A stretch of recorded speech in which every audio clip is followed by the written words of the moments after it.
Hi everybody, it's Claire back with another art journal video. This one is day 18 of the Art by Marlene Stencil Advent Calendar, and it's this cool little stencil that is, I don't know, it's kind of got a bit of perspective with it. I decided I was going to do a little bit of reductive stenciling again, kind of having a bit of an obsession with it at the moment. So that's the reason for adding the gesso onto the tag to start off with, just because it does make this technique a lot easier. The reason for the black paper underneath the tag is just so that you can see a little bit more easily what I'm up to. So I'm going to use rainbow colours, and instead of using a brush, I'm going to apply the paint with my finger. I have taken the nozzles out of some of my paint pots because they've got to the point where they won't release the paint anymore. They're blocked. That's the word I was looking for. Goodness me. So just smearing the paint around with my finger and then removing it through the stencil using the baby wipes. A good little tip before you do this is just to squeeze any excess moisture out of your baby wipe, because you don't want it too wet. You don't want the moisture to bleed underneath the stencil, because then it can affect how good your reductive stenciling is. I am drying each layer in between adding new paint, so that when I go in and rub through the stencil, I'm not removing the previous layer, and I'm just kind of layering those colours over the top of each other. So this will get dried before I move on to yellow. These are Dina Wakley paints, so I've used ruby, cheddar, lemon, lime. I can't remember what came after that. It might have been sky actually. Yeah, and I'm just following the same thing, and I'm turning the stencil, so I'm not always doing it the same way, and that way it's creating that really cool layered effect, using the different patterns, going in different ways, and in some places just adding small areas of colour, just starting to layer up those lovely patterns and colours too. Yeah, that's sky, just for a change. It's not like me, I normally use turquoise. And some people keep their baby wipes after they've done this kind of process, because they can end up being really pretty, as they end up being layered with paint. So you know, that's something that you can do, and then you can use them. You can actually sort of sew with them and all sorts, make ribbon and stuff with them. So then I've used magenta and blackberry too. So now I have all my colours layered onto my stencil tag, sorry. Then I'm grabbing some of the stencils from the other days, and I'm just adding a little bit of white on there. And then I've got this really cool one from a previous day too, using some more white through that one. So I'm just pushing that bright background away a little bit, not disappearing it completely, just kind of calming it down. Then edging the tag with black just to finish it off. And I am using some die cuts from this Golden Oldies book from Art by Marlene, and I'm going to create like Christmas baubles hanging down.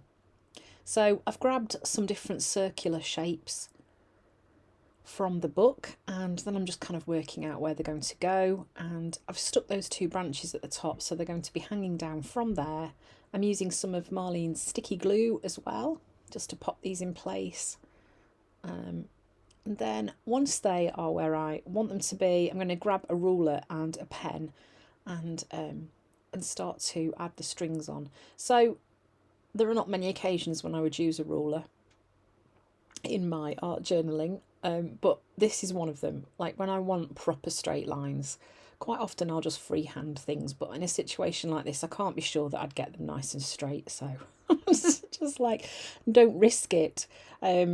I'm just adding the top of the baubles on here, and then I'm going in with a Stabilo oil pencil and just helping to pull these things out from the background a little bit, adding a little bit of a shadow and water activating that just so that it stands out a little bit. And then also just adding a shadow to some of the sides of the baubles too, just to help those stand out from the background.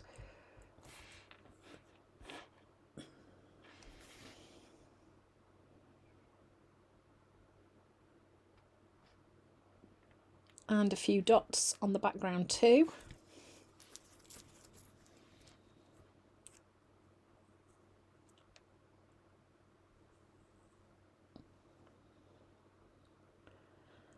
And then it was time to find a quote. So I'm using Marlene's sticky quotes for these. A lot of these tags are just nice and easy to pop in place, and they work really well. So then the only thing that was left to do was add the ribbon to the top and the tab as well, and then it was done. So that was day 18. So now we're going to go on to day 19. So on to day 19. This is the cool stencil with all these really fabulous numbers on. So again, the same technique. I'm going to go in with some reductive stenciling, but I'm going to go black and white this time to start off with. So I'm adding a thin layer of gesso onto my tag, just like I said before in the previous tag, just to make the process of doing the reductive stenciling a little bit easier. So the gesso just acts as like a primer for the paper, the cardstock that I'm using.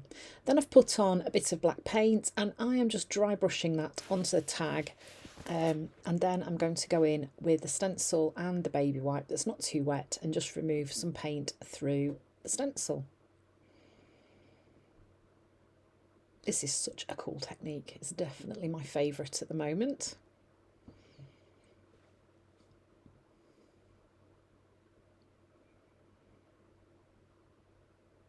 And it's so easy. It makes a great first layer for a journal page too, because then you can go in and you can stencil over the top of it with other stencils, and you start building that really layered look to your pages. So that was my start, and then I gave it a good dry, and then I'm just popping this tab on the top. So that's the lip of the envelope that I've snipped off, just making sure that I'm not wasting too much of the pretty cardstock that's in this project.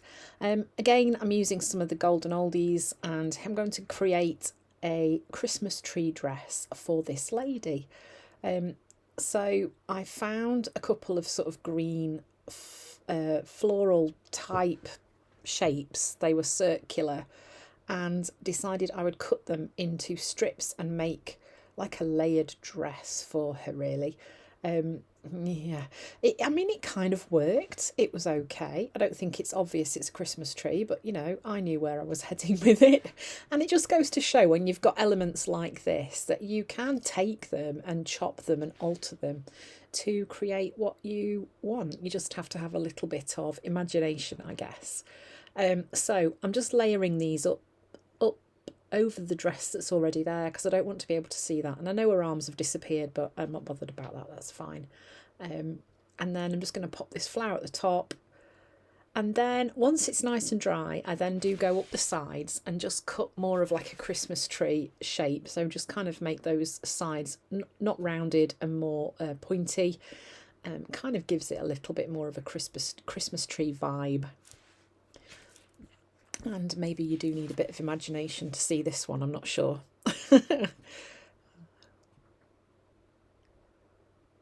Sometimes you've just got to work with what you've got, haven't you? Okay, so there she is in her funky Christmas tree dress. Then I decided we'd need some baubles for the dress, so went through the die cuts and just found some little elements that would work as baubles on there too.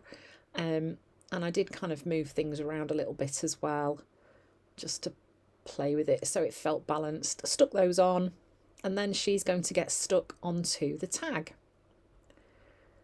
I also edged around her dress in black.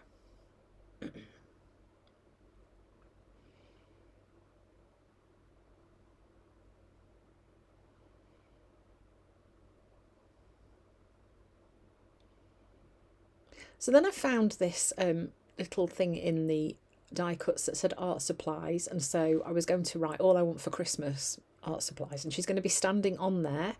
She's got her Christmas tree dress on, ready for Christmas morning, and she's waiting for her art supplies. So then, because it was Christmassy, I thought, okay, let's add a bit of red on here. So I went in with a Lindy's Magical and just pulled a little bit of red pigment through where the white was on the tag, and I think it works, but once I'd done it, I kind of thought, wish I'd left it white. But it's okay. It doesn't matter, does it? It's all about playing and experimenting and trying different things. So then I just blotted some of the excess away. I wrote out the words that I wanted on this under paper that I was working on, just rather than grab anything else. I could use what was left there. Cut up my words, stuck them on, and then I think once they were stuck in place, I also outlined them a little bit just to make them pop. And that was this tag done. So that's day 18 and 19 of this fabulous stencil advent calendar from Art by Marlene. So thanks for watching. I hope you're enjoying this little video series, and I hope to see you again soon.